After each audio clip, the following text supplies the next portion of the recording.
dipensya sa kapwa ako Bicol Party List Representative na si Zaldico. Nasangkot ang pangalan sa umano'y flood control project. Naku, yari ka dyan.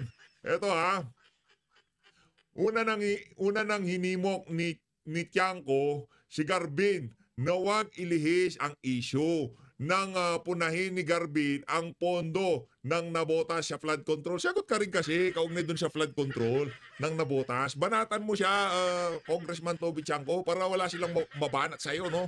Ilabas mo, sabihin mo, hindi ko alam yan. Siningit yan. Tapos, basta hindi ko alam, sabihin mo. Ano na to, Congressman ka? Nakita mo yung GAA. Alam ka naman, di mo titignan ng GAA, di ba? Siyempre, check mo yung GAA. Nakalato ko, ba't merong pondo sa ano ko?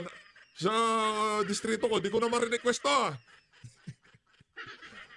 Magpalusot ka, Brad. Ito, ayon kay Garbin, nasa 525 million ng pondo para sa mga flood control projects sa nabotas ang napunta sa ilan sa top 15 contractors na dawi sa GOES at substandard na mga proyekto, kabilang ang St. Timothy Construction Corp ng mag-asawang Curly at Sara Diskaya.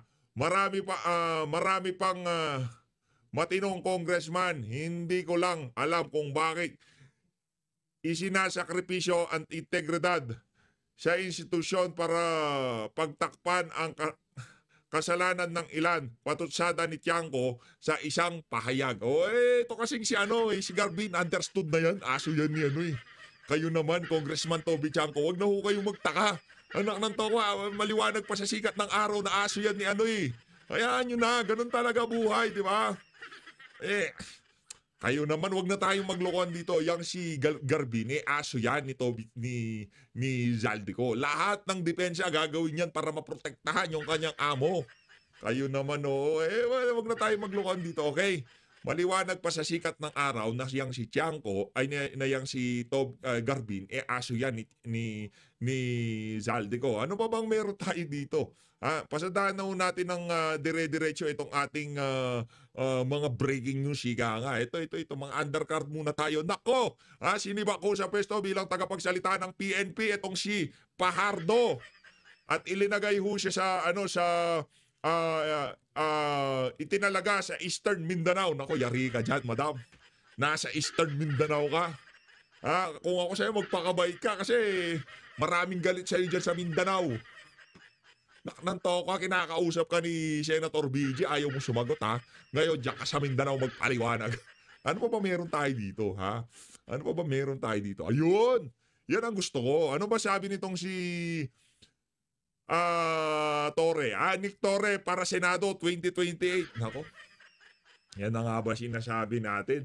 Sabi nitong si Attorney Rowena Guanzon, ayoko siyang senador. Romualdez for President, Torre for Vice President sa 2028. Palakpakan. Kailangan nung suportahan ng mga siraulo. Pinakauna susuporta dyan si Garbin. Hoy, Torre, meron ka ng isang taga-suporta, si Garbin. At itong si Zaldico. Yan, si Martin Romualdez. Sigurado susuportahan ka ng mga yan. Ayun na nga mga kababayan, rekta na ho tayo dito kay Manong Chavit Singson, tapos pasadahan natin ang mabilisan. Itong naging interview nitong si Secretary Vince Dizon dito kay Ma'am Pinky Web. Kesyo, ang sinasabi ni Vince Dizon dito na marami pa daw mababait, marami pa daw matitino. Anong to? Sinasabi natin. Marami pa daw matitino diyan sa DPWH. Ba't puro sira-sira yung mga proyekto nila kung maraming matitino? Di ako naniniwala dyan sa sinasabi na yun ni Vince Dizon. Sigurado natin dito, maraming matakaw dyan sa DPWH. Dito na ho, kay Manong Manong Chavit. Manong Chavit, ano ho ito SMNI, gikan sa masa at ang mag-i-interview sa kanya, itong si Sir MJ Mondihar. Palakpakan ho natin, isa sa mga inaabangan ho natin yan. Mahusay mag-interview si Sir MJ. Sir, anong mensahe mo ngayon sa ating mga kababayan? Yun ho. Ayan o, Sir MJ Mondiar, palakpakan natin. SMNI subscribe ho kayo. Isa ho yan sa mapagkakatiwalaan nating network. Walang kabayas-bayas, ika nga. Kung ano, ika nga as is where is. Kung asan yung balita, kung ano yung balita, yun ang ipapalabas nila. No sugarcoating, no, ika nga, no diversionary tactics. Kung ano ang importanteng mapag-usapan, kung ano ang importanteng malaman, yun ho ang kanilang binabalita. Saludo, SMNI. Umaasa po ng bago or mga user umaasa na mas magandang Pilipinas sa ilalim ng kasalukuyang panahon, sir. Well, kailangan kumilos tayo, sama-sama tayo lahat at pag-usapan natin kung paano pa makakatulong o maayos ang ating bansa dahil talaga sobra na ang nangyayari. Ito na siguro ang pinakamalaking mga corruption na administration. Nako, at galing yan dito kay Manong Chavit Singson. Palakpakan natin, pinakamalaking korupsyon sa kasaysayan ng Pilipinas. Nagsalita na ho.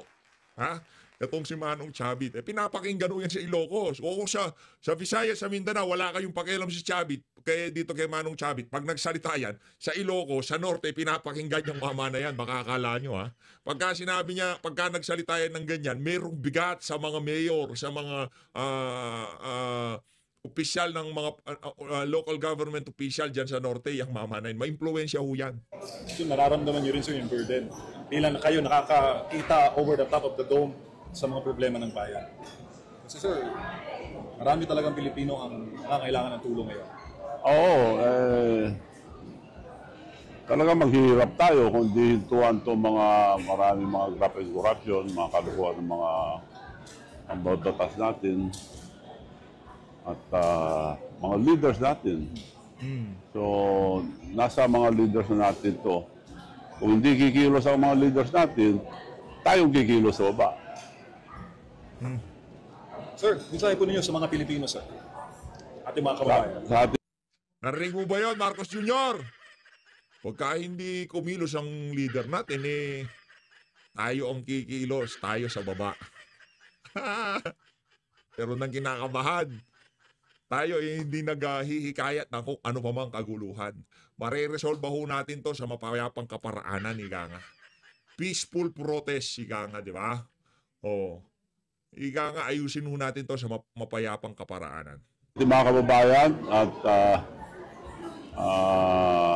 makikiusap po kami na mas anong mangyayari sa ating bansa, tulong-tulong po tayo para wag natin mapabayaan hanggang wala na tayong magawa. So, maski maraming problema, sama-sama pa rin tayo tumulong, lalong-lalo sa mga mahirap, mga nangailangan. Kailangan wag tayo bumitaw. Yan. Dahil lalong tayong lulubog sa dami ng problema ng Pilipinas ngayon. Ang utang natin ngayon, 17 trillion, lumalaki pa. So, umutang pa sila. So, wala tayong pupuntahan kung hindi mabantayan itong mga utangin pa. Yan, mga correct. At Hindi, manong plano daw nila mangungutang tapos pang pa-flood control nila. Uutang tayo, di ba? Uutang tayo. Utang tayo ng pera. Ngayon, ang gagawin nila doon sa inutang natin, itatapal natin sa flood control. Parang umutang tayo para meron silang nakawin. Ganon ho mga kababayan. Hindi na sila nasasatisfy doon sa ating kita sa Pilipinas, yung sa tax natin, yung kita ng pamahalaan. Hindi na sila nabubusog doon. Ngayon, yung kinikita natin, kulang na para nakawin nila. So, ang gagawin nila, uutang sila para maipatong doon sa kita ng pamahalaan para mas marami silang manakaw. Ganon ho yung nangyayari dito. Nakaw, revenue, government revenue, pagsasamahin, flood control project. Yun ang mangyayari dyan. Sa maniwala ho ko sa hindi, yun ho ang kahihinatnan ng ating kaperahan sa Pilipinas. kung nagamit lang sana lahat yung mga pera ng Pilipinas, hindi abot ng ganito ang utang natin. Kung na-manage lang sana ng tama, bro. Kung na-manage lang sana ng tama. Oo, yun nga eh. Parang na-mismanage na lahat dahil nga ngayon lumalabas na, hindi lang korupsyon, ghost project na. Paulit-ulit na lang binabayaran yung mga proyekto. So, paano hindi nakita ito? Sa management yan. Yun. Maliwanag ho ang mga banat nitong si Manong Chavit Singson ha. Sa management yan. O eto na, eto na. Pinakaaabangan ng lahat, banat nitong si Lucas Bersamin dito kay Bonjing. Bonj, makinig ka Bonj ha. Samantala, binatata ni Executive Secretary Lucas Bersamin ang ilang kongresistang nagtatangka umanong ituro ang sisi sa ekotibo hinggil sa korupsyon. Ayon Yan. kay Bersamin, hindi kukonsentihin ng gabinete Ayan. Yan sinasabi ko sa iyo, Brad. Huwag mong masyadong galingan yung delivery. Nabubulol-bulol ka eh. ang anumang atake sa kanilang integridad at reputasyon, pati Meron ba ang kayo nun? tangkang kontrolin ang pondo. Dagdag pa ni Bersamin, mawawala ng silbi ang mga investigasyon sa anomalya kung hindi tutumbukin ang mismong mga pinanggalingan ng korupsyon. Kaya banat niya sa mga kongresista, pakinggan ang mga Pilipino at unahing linisin ang Kamara. Sinabi yan ng kalihim matapos irekomenda ng party leaders sa Kamara na ibalik sa Budget Department ang panukalang budget para sa 2026. Pero binawi rin nila yan. Inutos na ni Pangulong Bongbong Marcos sa DBM at DPWH na busisiin ang mga questionableng item sa panukalang pondo ng Public Works. Bago naman tumulak pa Cambodia kanina para sa kanyang 3-day visit, may iniwang mensahe si PBBM sa kanyang mga gabinete. I hope lumamig na yung mga ulo ninyo. Kaya pala wala ng congressman na nandiyan sa yung departure speech, bangag. Galit yung mga congressman sa'yo. Sa inyo daw nang galing, sa NEP daw nang galing. Pambira oh. But I will have to just say that I perfectly understand why you are feeling a little unjustly beleaguered. Mga kapatid, Andre Tipong dadaanin ka dun sa mga mabubulaklak na salita na unjustly beleagured. Yun, pagdating sa English na bokabularyo, siguro mahusay ka, pero hindi natin may kakailan na bangag ka. Okay na, magaling ka na mag-English at lahat-lahat, pero sigurado ko dito, iyakin ka na presidente. Wala kang kwentang presidente. Pagka may problema, iiyakan mo imbis na solusyonan mo. Anak ng toko, si Tambalus-lus naman pala makakapagpaiyak sa'yo. Akala ko pa naman talagang tigas ka. Presidente, paiiyakin ka ng Speaker of the House. Ano kasinto-sinto, di ba? Eto na, rektaho tayo dito kay Mang Vince. Mang Vince Dizon ha. Ito si Mang Vince Dizon. Pakinggan ho natin interview niya. Dito kay Ma'am Pink. Ma'am Pink. Secretary, new DPWH Secretary Vince Dizon. Secretary, good to have you. Good evening. I have to get used to it to DPWH Secretary Vince Dizon. Believe me, I'm not used to it. Pinky. Yeah, it's I'm only not been- used to it yet. How long has it been? 2 days, no? 2 days. About 48 hours. And only 6 months in DOTR. So Yeah. it's been a roller coaster. It has surely, and you started this, you hit the ground running asking for courtesy resignations of undersecretaries, ASECs, division heads, and district engineers. And regional directors also. And regional directors. First of all, has anyone submitted their courtesy Yes, resignations? I think we have received some. We just did our formal turnover today. I just came from DPWH and I was with Secretary Bonoan, and some of the undersecretaries were there. Not all, because some were also called to the congressional hearing. Right. That was ongoing in the afternoon. I was actually watching the turnover ceremony, Yes. and then there was a part there that they asked some of the undersecretaries to have a picture taken with you Yes. and the outgoing Secretary Bonon, and I was wondering how were they feeling being beside you when you were asking for their courtesy resignation? I think, in fairness to career government officials, I think they're pretty used to something like this, especially when there are new heads of agencies that come in. But I think asking for the courtesy resignations is really a way for the president to really make a statement to not just to DPWH, but really to the entire country that we're serious. No, because I asked the president about this right after the oath taking, I asked him what he thought about what I would do, and he said, we have to show the people we are serious, because he is very serious. And I think we've seen this since the sauna, where he spoke very emphatically about his frustration, his disgust over what he saw. And we saw it even more during his inspections of these flood control projects. Which where you he joined, saw, in Bulacan. I joined one. In Bulacan. It was just by chance, because I was with him in the graduation of the Philippine Merchant Marine Academy in Zambales, and he asked me to tag along and look at the two Kalumpit projects in Barangay Bulusan and Frances. And I don't know, maybe you noticed, Pinky, but I think everyone noticed that as the inspections of the president proceeded, he was getting visibly more frustrated, and especially during the last few ones, the one in the Ghost Project in Yun na nga eh. Yun na nga nakikita namin. Kaso hindi nagmamaterialize. Yung tipong parang publicity stunt ang nangyayari. Galit ang Pangulo pero walang walang conversion ba, di ba?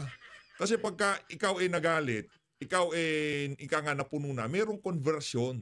Yung conversion na yon doon sa mga tauhan mo na under sa'yo, sa House of Representatives, pagpalagay na natin, wala kang babanatan dyan, wala kang liligwaking dyan. Pero yung mga tauhan mo sa DPWH, dapat merong, ika nga may kalalagyan sila, kaso wala tayong nakitang conversion. Walang gumulong na ulo, ika nga, di ba? Puro puro parinig, puro iyak, puro ganun lang eh.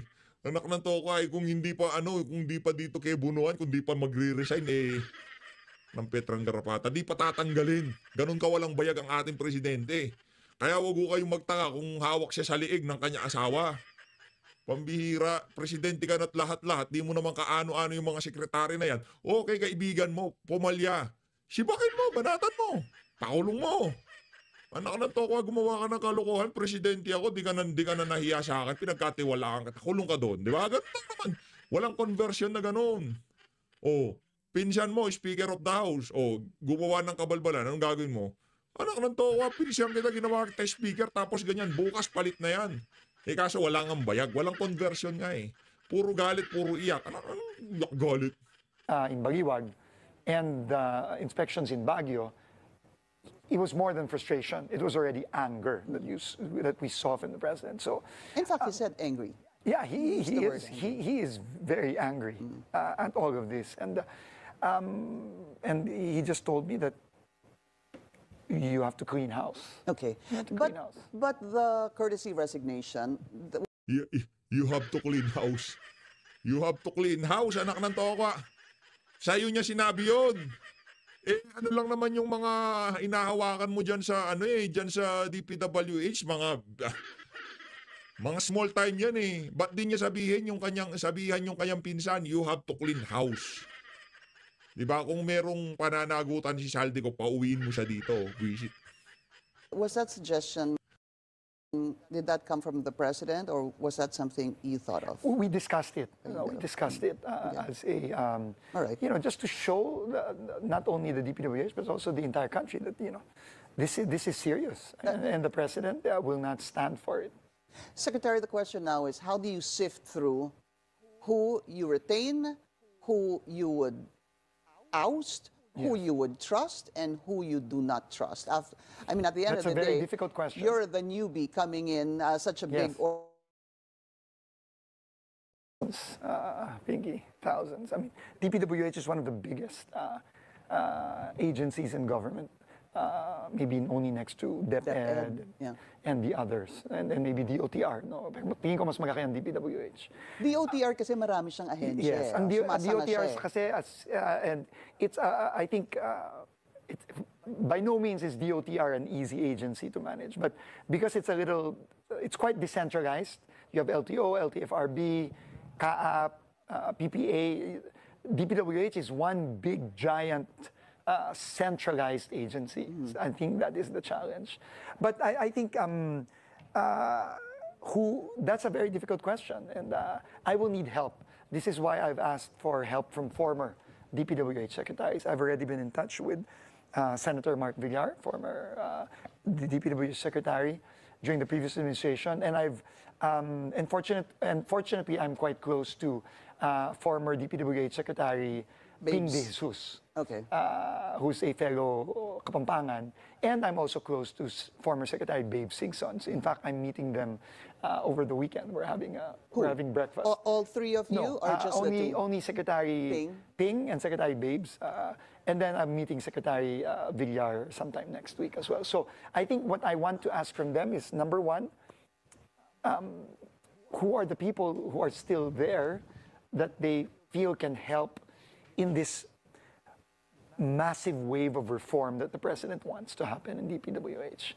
I think that's my question, because I truly believe that the vast majority of the people who are in DPWH are good people. They're good people, they're honest people, they're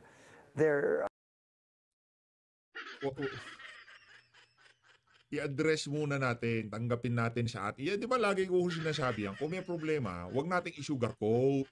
Huwag nating sabihin na maraming honest. Kung talagang maraming honest dyan, nakikita na nila na napakatalamak ng katiwalian, dapat nagsalita sila. Kaso sabay sa agos sila, ibig sabihin, hindi sila mga honest na tao. Anak ng toka, kitang-kita naman ho yun. Secretary Vince, na talagang napakatalamak ng korupsyon dyan sa DPWH. Tapos sasabihin mo, maraming mga honest dyan. Di kung maraming mga honest, marami din yung mga maaayos na infrastructure ng DPWH. Puro falsifikado Puro substandard Oh. they're very competent people. But as in any organization, you always have bad eggs. No, but the key now is to find out who those people are, and how do we bring them in to take on more important roles When you talk about the past, and replace the bad. when you talk about the past secretaries of the DPWH, the last being, of course, prior to Secretary Banoan was Secretary Villar, former Senator, Secretary, Senator now Mark Senator Villar. Villar, yes. He quit the post because tumakbo ho siya, Opo, hindi ho opo, ba? opo. What is the one thing you want to ask Senator Mark Villar about the DPWH? Well, first of all, I want to get his input on personnel, because I think that is the most critical part of this reform wave that that the president wants to happen. Because it all starts with the people. I mean, there is no way a project can be a ghost project without people from within the DPWH consenting to that and allowing that to happen. No way. Hindi mangyayari yun. Somebody's got to sign the acceptance, somebody's got to sign the voucher, somebody's got to sign the check. If, for example, this project in Baliwan, in Bulacan, no, na talagang nakita na, wala. It was non-existent. No? Walang proyekto doon. Yung paulit-ulit ni Presidente, guni-guni lang. No? But the President showed receipts, meaning money was paid in full to these contractors. For ghost projects? No, yeah. for a project that does not exist. Yeah. So it starts with the personnel. And I think I will ask all the secretaries, who are the people that you can recommend to us that can take over these critical positions? District engineer, regional director, bureau heads. But that's the etc. question, sir. If the district engineer is possibly in cahoots with the regional director, who could also be in cahoots with somebody higher, how can you ask, let's say, someone like Senator Villar, Mark Villar, who to trust? Because can we assume, sir, that even in the past administrations, there was a lot Yes. of Yes. problems, That's why I have to- substandard, and even ghost projects, sir? Absolutely. You know, as I was saying today, there's a lot of focus on the 2025 budget, Pinky. A lot of focus. But in reality, the 2025 budget is still in process. A lot of them are still, or most of them, are still in the bidding process. So wala pa yun. No? And I think there's probably only a few that have actually begun the implementation. So hindi pa natin magagaman yung 2025. Kaya nga yung mga nakita ni Presidente sa Bulacan nung sumama ako sa kanya sa Kalumpit. Meron doon 2021, 2020, 2022. No, yung kasama niya si Mayor Magalong sa sa Baguio, Tuba, yung rock Benguet. shed Yeah. na sinabi ng Pangulo natin, yung pera dito, tinapon lang sa ilog to. Baguio wala to, kailangan palitan to buo. 2018 pa daw yun. Anak na to. Tinapon sa ilog. Oh. Ngayon, dapat palitan, hindi habulin. Kailangan ng... Bihira Sabi talaga. ni Mayor Magalong. No? So, clearly, this goes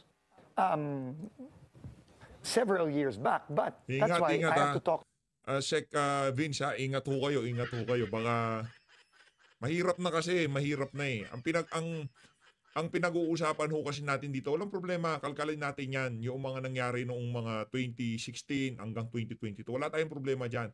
Ang issue natin dito, yung 23, 24, 25, unahin natin yun. Kasi doon sa panahon na yun, lumala ang baha. Naglabas tayo ng 1 trillion tapos walang napuntahan. Yun ang unahin natin. Huwag natin ilihis, huwag natin isisi kung kani-kanino. Alam ko naman, di mo sinisisi sa nagdaang administration. Kasi ang focus natin dito, 23, 24, 25. Kaya nabuksan yung issue ng flood control na yan dahil napakaraming maanumalyang project dito sa 3 taong budget na to. Sa nakalipas na 3 taong budget at itong budget ng kasalukuyan. Yun ang pagtuunan natin ng pansin. Panahon ni Digong, hindi ganun kalala ang baha. Oo, may baha. Kaso yung babaha ngayon, maya-maya wala na. Gumagana yung mga pumping station eh. Pero ngayon, hindi. to a lot of them. No, and I'm fortunate that I have 3 that I can speak to just try to understand and try to really find the good people who I'm sure are there. We just have to find them. Okay, all right. So let's talk about some of the district engineers, for example. Have you started? I know you're 48 hours, maybe 72 hours into the job, but has there More been... like 24, really. But, yeah. Oo. Pero Sunday kasi alam nyo na eh. So binilang ko na po yun. Have you started any investigation? Well, when you say investigation, I have asked, because first of all, I have to bring a team. I have to bring a new team. No, and I'm already saying that I will be bringing a top management level team, meaning undersecretaries, assistant secretaries in. But I have already asked some of them who I am going to be bringing in to already start looking at what we have seen already. I mean, first of all, there's a lot, and we're very thankful to Congress, the Senate and Congress, that a lot of the things that have been coming out. We obviously have some district engineers from Bulacan who have already appeared in the Senate Blue Ribbon Committee. We have contractors that have been called. So we have to start there. And I've spoken to some senators already, and I'm asking for their help because I'm going to need that. But I think right now I'm focused really on from within. No? House cleaning. That has to be the focus. No? And that's what the president told me. No, we have to focus on cleaning up from within. And district engineers, regional directors, directors, bureau heads, and obviously going up the chain, ASEX, USEX. So we have to find out. But you said you already have USEX and ASEX in mind. You're bringing in a new team. Yes. Yes. How many so far do you have? Right now, I have about 3. 3. That I've already convinced, and I will be, in the next few days, submitting them to the Office of the President for appointment, for Obviously, vetting and appointment. People that you trust Yes. you're not going to name them. I'd rather not, Pinky. I'd rather not, but because obviously. But they're not coming from the DOTR. No. There is one. There's one. But not from DOTR Central, from somewhere else. I see. Okay. But within the agency. Okay, so we'll wait for that. Fair enough. Yes. You have 3 so far, but to have a good team to house clean, how many do you think you need? More than 3. Yeah. At least I think maybe close to 10 people. I think key positions have to be filled. All right. And yes, and obviously I need to bring in consultants. This is it's a huge agency, as I said. But I really, unlike DOTR, which are mostly foreign-assisted projects, because these are the big tickets, the subway, the NSCR, and a lot of PPPs. DPWH is mostly locally funded projects. By and large, it's local. And to be quite frank, I need help there.